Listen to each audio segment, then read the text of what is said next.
The ship was dying.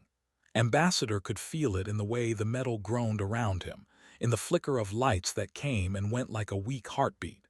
His own heartbeat was weak too. The poison from the assassin's blade had spread through his body, turning his pale blue blood into something dark and wrong. He pressed his four-fingered hand against the wound in his side. It did nothing. The poison was already everywhere inside him. Behind him in a small storage room, his 3 children made soft sounds of fear. They were larvae still, no bigger than human bobbies. They could not fly yet. They could not speak yet. They could only feel that something was very wrong, that their father was hurt, that danger was close. Had tried to run. When the assassin appeared on his diplomatic vessel, he had grabbed his children and run to the escape pod. But the assassin had been faster. The blade had found him before he could seal the door. He had killed the assassin with his bare hands, but it did not matter. The poison worked quickly. Now he drifted in the darkness between stars, waiting to die. His communication system crackled. A voice came through, speaking in the common galactic language but with a strange accent. Human accent. Unknown vessel, this is the Earth ship Starward Resolve. We have detected your distress signal. Do you need help? Laughed and it hurt. Humans. Of all the species in the galaxy, humans had found him. The young ones, the violent ones, the unpredictable ones. Every species in the galaxy had opinions about humans, and most of those opinions were not good. But had no choice. Human vessel, he said into the communicator. I am ambassador of the collective. I am dying. I have 3 children aboard. Please, please help them. There was silence for a moment. Then the voice returned. Ambassador, we are coming alongside now. Prepare for boarding. The airlock opened with a hiss. Had dragged himself to sit against the wall near the entrance, where he could see whoever came through. He kept his body between the door and the storage room where his children hid. The human who stepped through was smaller than expected. Humans always looked small to the who were tall and had wings. This one had dark hair cut short, a face marked with old scars, and eyes that seemed to look through everything they saw. He wore a simple uniform with a captain's markings. Behind him came 2 others, a woman with sharp eyes and a hand resting near her weapon, a man carrying medical equipment. The captain stopped when he saw. His expression did not change, but something moved behind his eyes, something that might have been sadness. Ambassador, the captain said. He knelt down slowly, keeping his hands visible. I am Captain Park of the Starward Resolve. We are here to help. Studied the human's face. In his long career as a diplomat, he had learned to read many species. Humans were supposed to be easy to read, their faces showing every emotion. But this human was different. His face was calm like still water, hiding whatever moved beneath. Captain said, his voice was getting weaker. The sent an assassin. They want to end my bloodline, my house. If my children die, 1,000 years of history dies with them. Where is the assassin now? Dead, I killed him, but, gestured at his wound. The poison was already in me. The man with medical equipment stepped forward and ran a scanner over his body. His face grew serious. He looked at the captain and shook his head slightly. Saw the exchange. He had known already, but seeing it confirmed was hard. My children, he said. They are in the storage room behind me. They are larvae. They cannot care for themselves. They need someone to protect them. Sir, the woman spoke up. If they sent an assassin, they may send ships too. 3 destroyers entered this system 4 hours ago. They are searching. Captain Park nodded slowly. He did not look surprised. Ambassador, he said, I understand the situation. They want your children dead. They have ships in this system hunting for them. Yes, felt his strength failing. The edges of his vision were growing dark. He did not have much time left. Captain, I know what I am asking. I know humans are young to space. I know you have no reason to help us. But he tried to smile. A smile was a gesture of trust. He did not know if humans understood this. "You'll protect my children, won't you, human?" It was a desperate plea dressed as a statement of faith. Knew he was asking too much. He knew the smart thing for the humans to do was to leave, to not get involved in a fight between thee and the. He was asking strangers to risk their lives for children they had never seen. But he had nothing else to offer. No money, no political power, nothing but a dying father's hope. Captain Park was quiet for a long moment. His eyes moved to the storage room door, where soft chittering sounds could be heard, the sounds of frightened children. Then he looked back at Ambassador, he said, "I need you to understand something." Here it comes, thought, the refusal, the apology, the reasonable explanation for why they could not help. "The who did this to you," Captain Park continued, "they are still in this system, 3 warships. They are hunting your children to end your bloodline. This is correct." "Yes." "Then I need you to understand what you are asking." The captain's voice was calm, almost soft. "You are not asking me to protect 3 children. You are asking me to go to war." His heart sank. War was too much to ask, he knew that. He had known it when he asked. But then Captain Park did something unexpected. He reached up and removed his helmet, letting see his full face. The scars, the hard eyes, the absolute certainty in his expression. "You already asked," the captain said, "and my answer is yes." Stared at him. He could not believe what he was hearing. "Captain, they have 3 destroyers. Your ship is small. You cannot." "Ambassador," Park's voice was firm but not unkind, "I will not promise to keep your children safe. No one can promise that, but I will promise you this: I will make anyone who threatens them regret the day they were born. I will burn their ships. I will break their fleet. And if I die, my crew will continue. And if they die, Earth will remember. And Earth does not forget." The woman behind him nodded once. The man with medical equipment was already moving toward the storage room to get the children. Felt something he had not expected to feel. Not hope exactly, but something close to it. Trust. Complete trust in this strange, small human with the face and the quiet voice. "Why?" he asked. He needed to know. "Why would you do this? You do not know me. You do not know my children." Captain Park looked at him with those hard, unreadable eyes. "Because you asked," he said simply. "Because you are a father, because your children are innocent, because I can help." He paused. "And because I have a daughter back on Earth. If I were dying and a stranger could save her, I would want that stranger to say yes." Felt tears forming in his compound eyes. He had not cried since he was a larva himself. "Thank you," he whispered. "Thank you, Captain Park." "Save your strength, Ambassador. My medic will do what he can." But they both knew it was too late for saving. The poison had done its work too well. Died 14 minutes later, with his children safely aboard the human ship and a human medic holding his hand. His last thought was of his children, and of the strange, small human who had answered a dying father's prayer. He died with something no had ever felt toward a human before: complete, unshakable trust. And Captain Park stood in the airlock of his ship, looking out at the stars, and began to plan a war. The Starward Resolve was not built for war against destroyers. It was a patrol frigate designed for speed and quick strikes.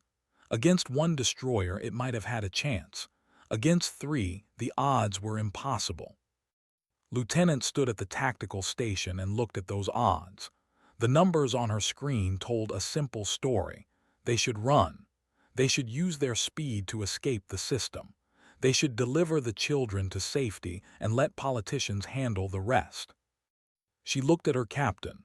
Park stood at the center of the bridge, his eyes fixed on the tactical display like a hunter watching his prey. His hands were clasped behind his back. His face showed nothing. "Captain," she said carefully, "they are broadcasting a message. They say they will let us go if we hand over the larvae." "They are lying." "I know, but sir, engaging 3 destroyers." "We are not engaging," said. His voice was calm, almost peaceful. "We are hunting." felt a chill run down her spine. She had served with Captain Park for 3 years. She had seen him in combat before, but she had never heard him speak like this. There was something cold in his voice, something dangerous. "Hunting, sir. They are predators. They have conquered 12 species. They believe they are the strongest things in the galaxy." Turned to look at her, and his eyes were like black stones. "They have never hunted humans. They do not know what we are. That is their mistake." In the engine room, worked with a speed and focus he had never shown before. The captain had given him a simple order: make the ship faster, make it hit harder, make it do things it was never designed to do. Was an engineer. He knew what was possible and what was not. He also knew that sometimes possible and impossible were just words. When children's lives depended on it, engineers found ways. He pushed the reactor to levels that should have triggered every safety system on the ship. He rewired the weapons systems to pull more power than they were meant to handle. The ship groaned around him like a living thing being pushed beyond its limits. "Come on," he whispered to the machine. "Come on, do this for me, do this for them." The ship seemed to answer. The reactor steadied at the impossible level. The weapons hummed with new power, smiled grimly, and kept working. In the medical bay, Shin sat with the 3 larvae. They were small things, their wings not yet formed, their bodies soft and fragile. They huddled together in a heated container she had prepared for them. Their compound eyes were cloudy with confusion and fear. They knew their father was gone. Did not know how they knew, but they knew. They made soft, crying sounds that broke her heart. She whispered, reaching in to stroke their small bodies. "Little ones, it is okay. You are safe now." She knew they could not understand her words. Their species did not develop language until much later in life. But maybe they could understand her tone. Maybe they could feel that she meant them no harm. "I should give you names," she said softly. "Everyone deserves a name." She looked at the 3 larvae. One was slightly larger than the others and seemed to watch her with curious eyes. One was the smallest and stayed close to its siblings for warmth. One had a small mark on its wing nubs that looked almost like a star.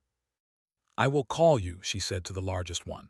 "It means sky because your father wanted you to fly." She touched the smallest one gently. "You will be, it means star, because you shine even when you are small." She looked at the third with its star-shaped mark. "And you will be, it means world, because you are your father's whole world." The larvae chirped softly at the sound of her voice. They did not understand, but they seemed comforted. Heard the ship's engines growing louder.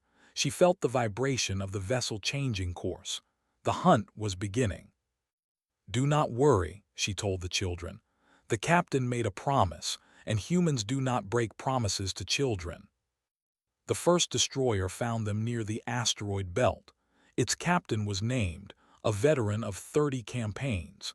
He had crushed rebellions and burned cities. He had never lost a battle. When his sensors detected the human frigate, he felt something close to amusement. A ship that small had no business being here.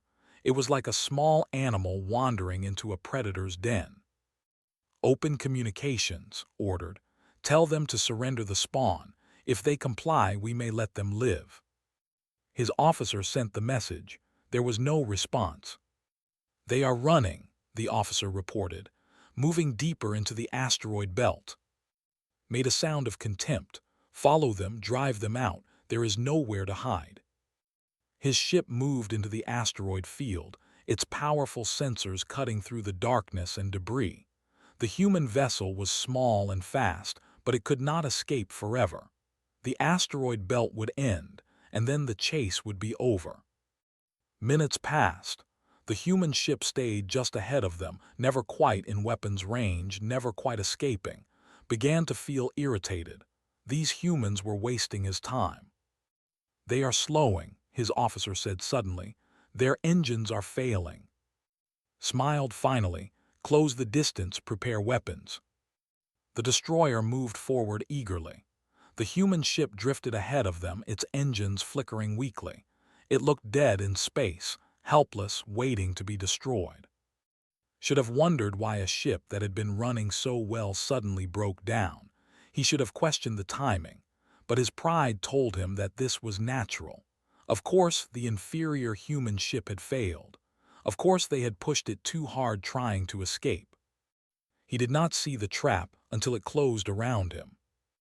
The human ship's engines roared back to life at full power, but instead of running away, it turned straight toward the destroyer. It dove at them like an arrow fired from a bow. Had 1 second to feel surprise before the human weapons fired. Captain Park had aimed carefully, not at the destroyer's armor which could take the hits, not at its weapons which would take too long to disable. He aimed at the engines, at the weak points where the drive systems connected to the hull. The Starboard Resolve emptied its weapons in 11 seconds of continuous fire. Missiles and energy beams struck the same points again and again. The destroyer's engines exploded in a cascade of fire and broken metal. The ship did not die, but it could no longer move. It tumbled through space helpless, its crew screaming in confusion and rage. Did not stay to watch. He did not waste ammunition on a ship that was already defeated. He simply turned his vessel and flew away, leaving the crippled destroyer behind. "One down," he said quietly, "2 to go." On the bridge of the second destroyer, Commander received the news with disbelief. A human frigate had disabled one of their ships. A single human frigate. It was impossible.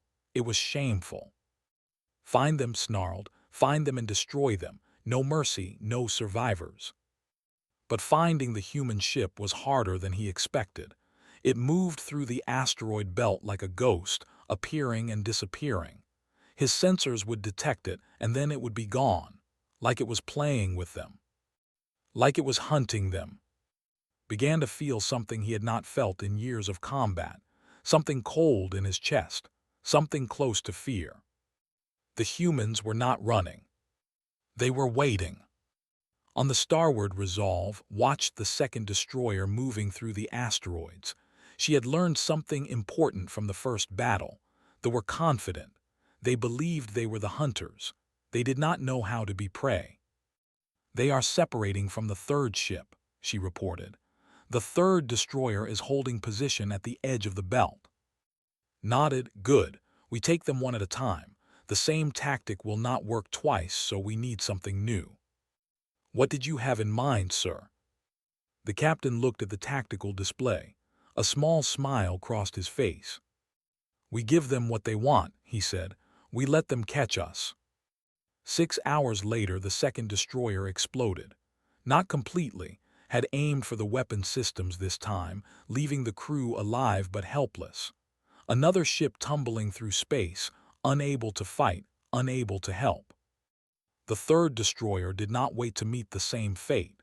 It turned and ran, fleeing the system at maximum speed, carrying the tale of what had happened here.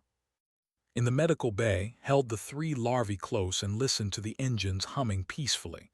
The battle was over. They had survived. "See," she whispered to them, "I told you, the captain keeps his promises." On the bridge, sat in his chair and closed his eyes for a moment. His ship was damaged. His crew was exhausted, but the children were safe. For now, he knew they would not forget this. He knew they would send more ships, but that was a problem for tomorrow. Today he had kept his promise. And that was enough. News traveled fast through the galaxy. It moved through communication relays and trading ships, through diplomatic channels and whispered rumors. Within 3 days, every major species knew what had happened in that distant star system. A single human frigate had fought 3 destroyers. It had won. Not by running away, not by hiding, but by hunting them down one by one and breaking them. The story spread like fire. In some versions, the human ship was crewed by hundreds of soldiers. In others, it was commanded by a legendary warrior with supernatural powers. The truth was stranger than any legend. One small ship, one tired captain, and a promise made to a dying father. The collective responded first. They sent their fastest diplomatic ship carrying messages of thanks and offers of alliance.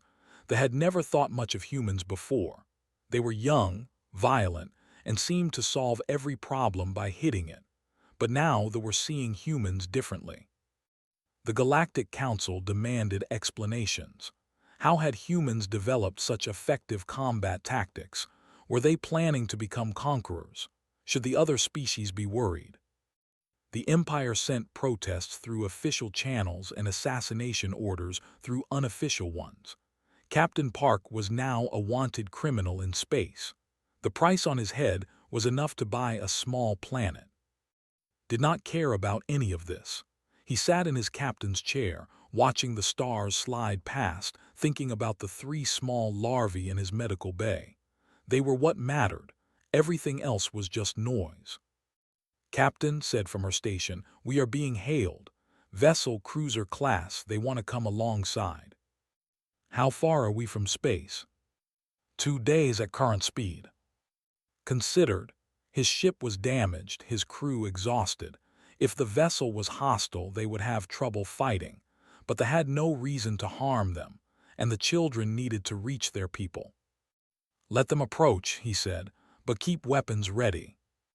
The cruiser was called the Eternal Wing. It was 10 times the size of the Starward Resolve, with graceful lines and iridescent armor that seemed to glow in the starlight. Its captain requested permission to board. Granted it. The airlock opened and got his first look at captain of the fleet. She was tall, nearly 2 meters, with wings that shimmered with colors he had no names for. Her compound eyes studied him with an intensity that felt like being examined under a microscope. Behind her stood 2 guards with weapons that looked ceremonial, but probably were not. "Captain Park," said. Her voice was musical, with clicking undertones that came from her mandibles. "I am captain of the Eternal Wing. I have come to escort you to our—" "We welcome your escort," replied carefully. "But I want to be clear. The children do not leave my ship until we reach your people. They are under my protection." Something flickered in his eyes. Surprise, maybe, or respect. "You do not trust us," she said. "I do not know you. I trusted their father because he was dying and had nothing to gain by lying. You are not dying. You might have reasons to take the children before we reach safety." Was quiet for a long moment. Her guards shifted uneasily, clearly uncomfortable with a human speaking so directly to their captain. "You speak truth," finally said. "This is rare among diplomats. Very well. The children stay on your ship. I will escort you, nothing more." She paused.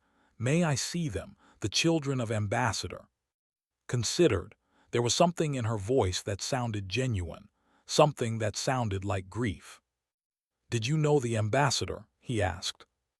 "He was my clutch brother. We were born from the same mother in the same season." Her wings drooped slightly, a sign of sadness among the. "I was told he died bravely, that he killed his assassin with his bare hands, that he thought only of his children in his final moments." "All of that is true." "Then I would like to see them, not to take them, only to see that my brother's bloodline survives." Studied her face. He had learned to read expressions during his time with Ambassador. This one was not lying. Her grief was real. "Follow me," he said. The medical bay was warm and dim, kept at conditions that suited larvae. Stood up quickly when the captain entered with the alien captain and guards. "Sorry." "It is all right. Captain is the children's family. She wanted to see them." Moved forward slowly, her wings folded tight against her back to avoid disturbing anything. She looked into the heated container where the 3 larvae huddled together. "They are beautiful," she whispered. "They look like when he was young." "We have been calling them," and said. "Those are Korean names. I did not know their names." His mandibles clicked in what might have been a smile. "Did not have time to name them. Among our people, the father names the children in a ceremony when they are 30 days old. Her voice caught. He did not live to see that day." "Then perhaps you can name them," said. "You are their closest living relative." looked at him with something like wonder. You would allow this. You have been caring for them, you fought for them. By the ancient laws of many species, you could claim them as your own. They are not mine to claim. They should know their heritage, their people, their history. Paused. But if they want it, they will always have a place among humans too. They will always have people who care about them. Nodded firmly. She had spent days caring for these children. She had sung to them, fed them, held them when they cried for their father. She loved them already, but love did not mean ownership. Your doctor said, looking at. She has the scent of our larvae on her. She has been holding them close. Someone needed to, said simply. They were scared. They lost their father. They needed to know they were not alone. Stared at her for a long moment. Then she did something unexpected. She bowed, deep and formal, to the human woman. Among my people, those who care for children who are not their own are given great honor. You have touched something sacred. You have my gratitude. Blushed. I just did what anyone would do. No, said softly. You did what a mother would do. That is not the same thing. Later, and stood on the observation deck of the starward Resolve, watching the stars through the viewport. The two ships flew side by side, the massive cruiser dwarfing the battered human frigate. I have read the reports of your battle, said. The Galactic Council considers humans dangerous. They call you unpredictable, a threat to stability. Are we wrong? Asked. No, you are very dangerous. Turned to face him. But I think we have misunderstood the nature of your danger. We thought you were dangerous because you are violent, because you fight without thinking, because you do not calculate costs and benefits like rational species do. And now I think you are dangerous because when you make a promise, you mean it absolutely. Her wings spread slightly, catching the starlight. My brother asked you to protect his children. You could have said no. You could have said yes and then abandoned them when the danger became real. Instead, you fought 3 warships. You risked everything. For children you had never met, of a species you barely knew. What else could I do? Laughed, a strange clicking sound. That question is what makes you terrifying. To us, to everyone. You do not see any other option. To you, protecting innocent children is not a choice. It is simply what must be done. Thought about this. He thought about his own daughter, far away on Earth, who he had not seen in 2 years. He thought about how he felt when he looked at the larvae, small and helpless and afraid. Children are sacred, he said finally. It does not matter what species they are. It does not matter who their parents are. When children need protection, you protect them. That is not complicated. To humans, perhaps, to other species, shook her head. We protect our own children, our bloodlines, our houses. They protect only the strong. They protect whoever can pay them, but you humans, you protect all children, anyone's children, children of enemies even. Yes. Why? Was quiet for a moment, searching for words that could explain something that felt as natural as breathing. Because children did not choose to be born, he said finally. They did not choose their parents or their species or their situation. They are innocent. They deserve a chance to grow up to become whatever they will become. If we cannot protect the innocent, what are we protecting? Was silent for a long time. When she spoke again, her voice was soft. I will tell my people what I have witnessed here.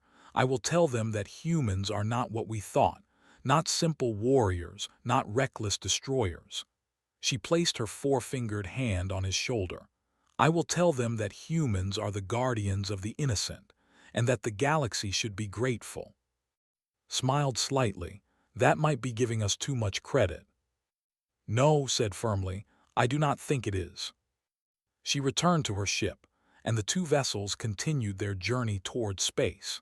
In the medical bay, sang a Korean lullaby to 3 alien children who did not understand the words but felt the love behind them. And somewhere in the vast darkness of space, the Empire began to realize that they had made a terrible mistake. They had thought humans were just another young species to be conquered or ignored. They were wrong. There was unlike anything the human crew had ever seen. Towers of crystal rose into the sky, so tall they seemed to touch the clouds. Bridges of light connected the towers, and everywhere there were flying between them, their wings catching the sunlight like living rainbows.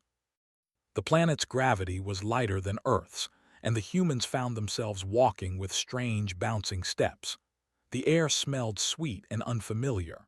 The sky was purple instead of blue, with 3 small moons visible even in daylight.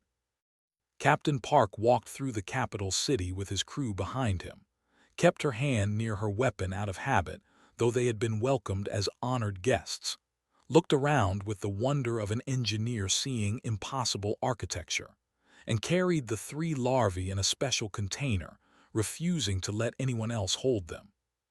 "This way," their guide said, "the council awaits." The council chamber was the largest room had ever seen. It could have held 1,000 humans with space to spare. Crystal pillars held up a ceiling painted with stars and planets. At the center of the room, on a raised platform, sat the 7 members of the High Council. Recognized the leader from his studies.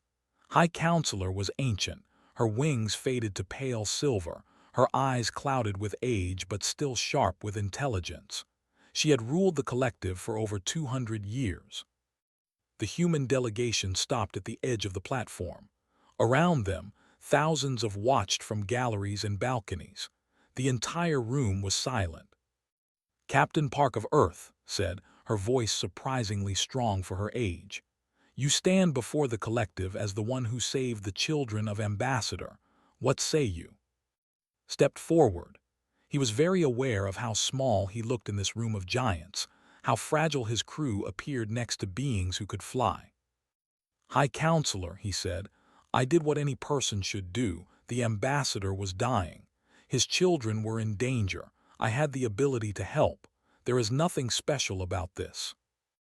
A murmur ran through the crowd, raised one four-fingered hand for silence.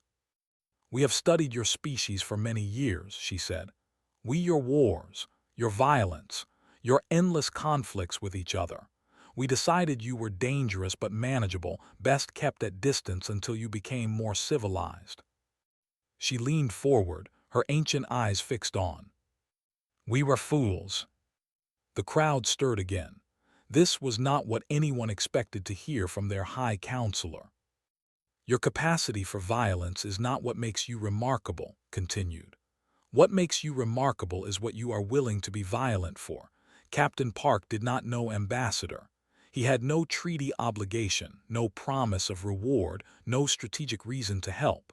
He simply saw a dying father and helpless children, and he chose war.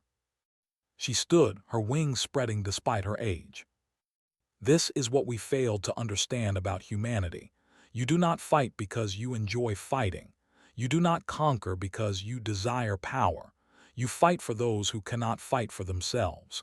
You stand between the innocent and those who would harm them. This is your nature. This is your truth." Stepped forward, still holding the container with the larvae. "High Counselor, the children are here. They are healthy and safe." His expression softened as she looked at the 3 small forms. "Bring them to me." Climbed the steps to the platform. She felt the eyes of thousands watching her, but she did not care. She had one purpose: to deliver these children safely to their people. She opened the container. The 3 larvae chirped at the light and the noise, pressing together for comfort. Reached down with gentle hands and lifted each one, examining them carefully. "They bear their father's markings," she said softly. "They will grow strong." She looked at, "You have cared for them well, human. They smell of your warmth and your love." "They are wonderful children," said, her voice thick with emotion. "They are curious and gentle. They like to be sung to. The largest one always tries to protect the others. The smallest one likes to be held close and watches everything with intelligent eyes." "You named them." I did not know their proper names, and children should have names." Was quiet for a moment. Then she did something that shocked the entire assembly. She bowed too, the same deep bow that Captain had given. In our culture, the one who names a child has a bond with that child forever. By naming them, you have become part of their family. This is not a small thing. Felt tears running down her face. I did not know. I only wanted them to feel like someone cared about them. And that is why it matters. Turn to address the full assembly. Let it be known throughout the collective, these children are the heirs of house, and they are also the chosen kin of humanity. They belong to two worlds now, and both worlds will protect them. The crowd erupted in sounds of agreement. Wings beat in applause. Voices clicked and hummed in celebration. But was not finished. Captain Park, she said, the collective owes you a debt we can never fully repay. But we can offer you something. Alliance. Not because we fear you, but because we finally understand you. She spread her wings wide, a gesture of formal declaration. Humanity protects children, not just your own children, all children. In 10,000 years of galactic history, we have never encountered a species like this. You are not conquerors or traders or scholars. You are guardians, and the galaxy needs guardians. Thought about what this meant. Alliance with the collective would change everything for humanity. It would bring technology and knowledge and protection. It would also bring responsibility and danger. He thought about his daughter on Earth. He thought about the 3 larvae who had somehow become important to him. He thought about all the children in the galaxy who needed someone to stand between them and harm. High Counselor, he said, I cannot speak for all of humanity. I am just one captain of one small ship. But you can speak for yourself, and your answer will matter. Looked at his crew, nodded firmly, gave a thumbs up, smiled through her tears. Then my answer is yes, said. For my crew, for my ship, for myself, we accept your alliance, and we will prove worthy of it. The chamber erupted in celebration again. Smiled, her ancient face lighting up with hope. Then let it be recorded in the histories, she said. On this day, the collective and humanity became allies, not through conquest or trade or politics, but through something simpler and stronger, the shared belief that children must be protected, no matter the cost. That night there was a feast. The humans tried food, some of which was strange and some of which was surprisingly good. They learned dances, which were complicated because they involved flying. They told stories and laughed and celebrated. But the moment remembered most was quieter. He found in a small garden near the celebration, sitting with the 3 larvae. She was singing to them again, the same Korean lullaby she had sung on the ship. They really do like that song, said, sitting down beside her. It is about the moon watching over sleeping children, said. My mother used to sing it to me. You have become attached to them. Yes, she looked at him with clear eyes. Is that wrong? No, I think it is the most right thing that has happened in all of this. Watched the larvae settle into sleep, their small bodies rising and falling with their breath. They will grow up here among their people, but they will know about humans. They will know that a human woman named them and sang to them and loved them. I hope that is enough. It will be, put his hand on her shoulder. Love is always enough, Doctor. That is the lesson, I think. That is what we have to teach the galaxy.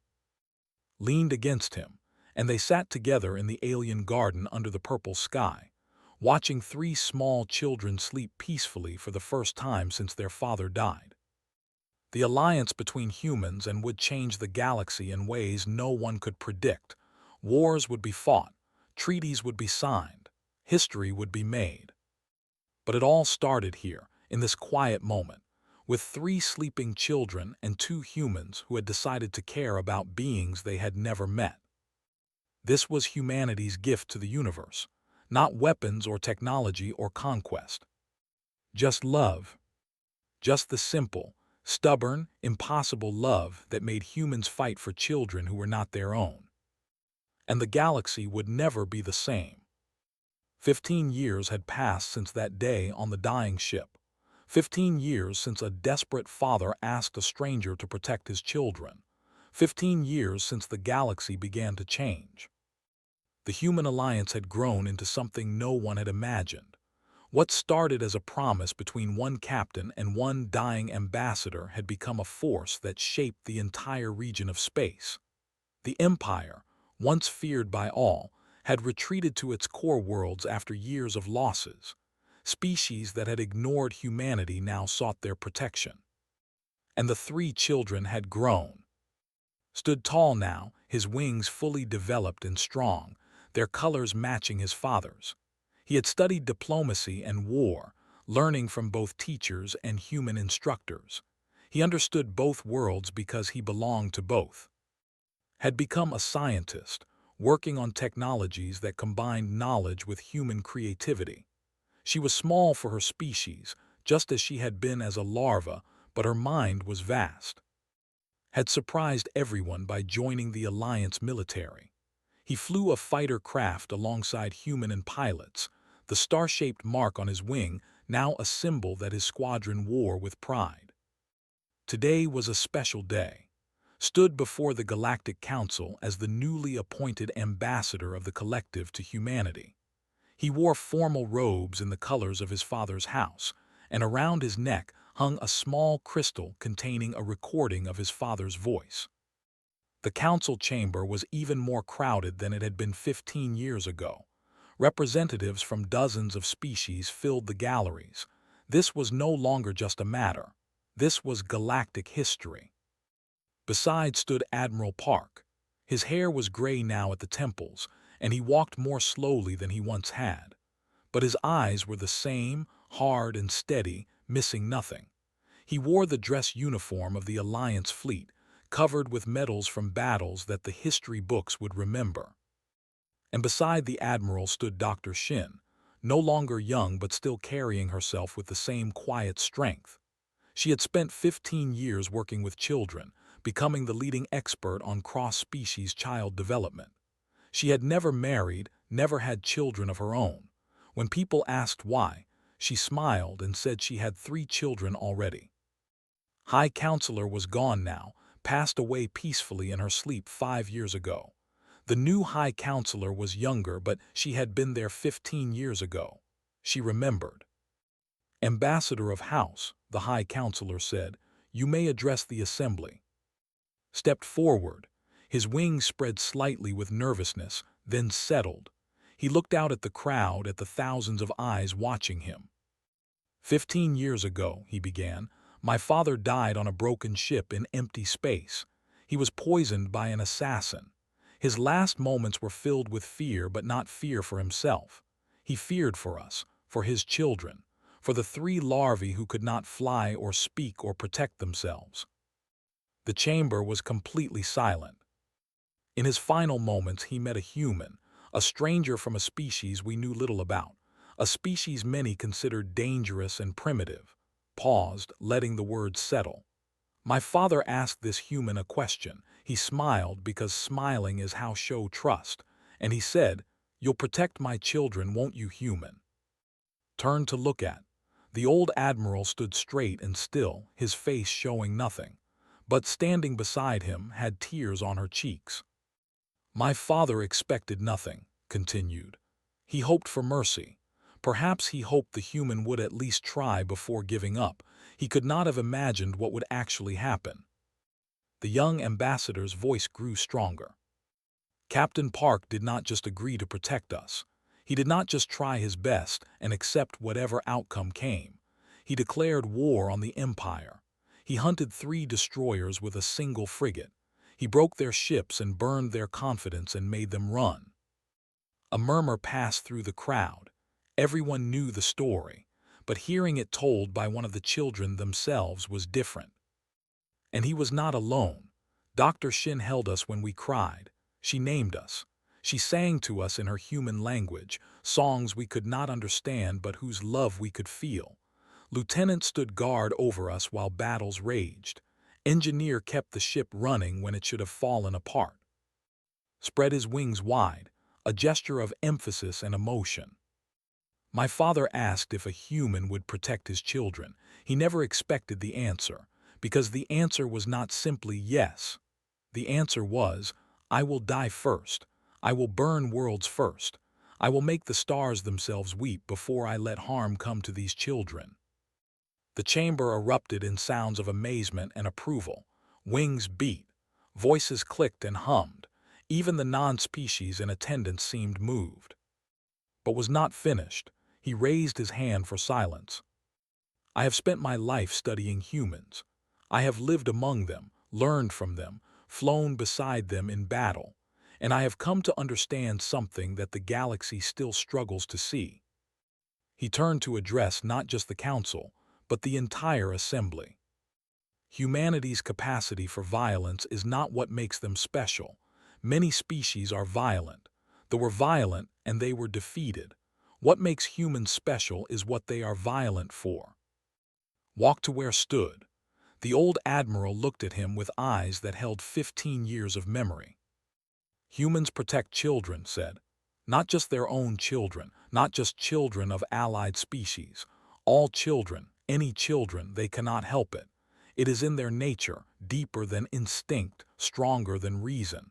When they see a child in danger, something inside them demands action."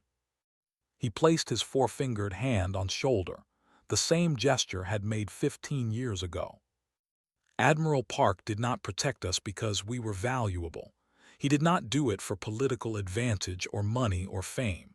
He did it because my father was dying and we were small and we needed help. That was enough. That was all the reason a human needed. Finally spoke, his voice rough with emotion he had spent a lifetime learning to hide. "You've grown tall. I had good people watching over me." Stepped forward and embraced the young ambassador, her arms barely reaching around his wings. He bent down to accept the hug, chirping softly, the same sound he had made as a larva when she held him. "My little Sky," she whispered, "look how far you've flown." "You taught me how to dream of flying," he replied. "You and the Admiral and all of them. You showed me that family is not just about blood. Family is about choice. Family is about love." The High Counselor rose from her seat. "Let this moment be recorded in all our histories," she declared. "Let it be known across the galaxy what humans truly are, not threats to be feared, not primitives to be managed. They are the guardians of the innocent, the protectors of the small, the species that will go to war for children they have never met." She turned to Admiral Park. 15 years ago you made a promise to a dying man. You kept that promise. You raised his children to be strong and good. You changed the galaxy. What say you now?" Was quiet for a long moment. He looked at, tall and proud in his ambassador's robes. He thought of in her laboratory, making discoveries that would help millions. He thought of in his fighter craft, protecting the 3 children who should have died. 3 children who lived because a stranger chose to care. "I made a promise," he said finally. "I kept it, that's all I ever did." But the galaxy knew better. They knew what humans really were, not the monsters so many had feared, not the primitives they had dismissed. Humans were something far more terrifying to their enemies and far more precious to their friends. Humans were the species that adopted the orphans of the universe. That stood guard over cradles not their own. That went to war for children they had never met and would die before letting them come to harm. Ambassador had smiled when he asked his question, hopping against hope that a stranger might show mercy to his children. He could never have imagined how completely that hope would be answered. In the great chamber of the Galactic Council, Admiral Park stood beside the children who had become his family. Dr. Shin held his hand, and somewhere in the crowd, and watched with tears in their compound eyes. A dying father had asked a question. A human had answered. And the galaxy would never forget. In the vastness of space, among countless species and infinite stars, humanity had carved out a unique legacy. Not as conquerors or traders or scholars, but as protectors. The guardians of the small, the weak, the innocent. And the galaxy slowly had learned to be grateful. Because somewhere out there, among all those stars, There would always be children who needed protecting, and humanity would always answer that call. Always. The end.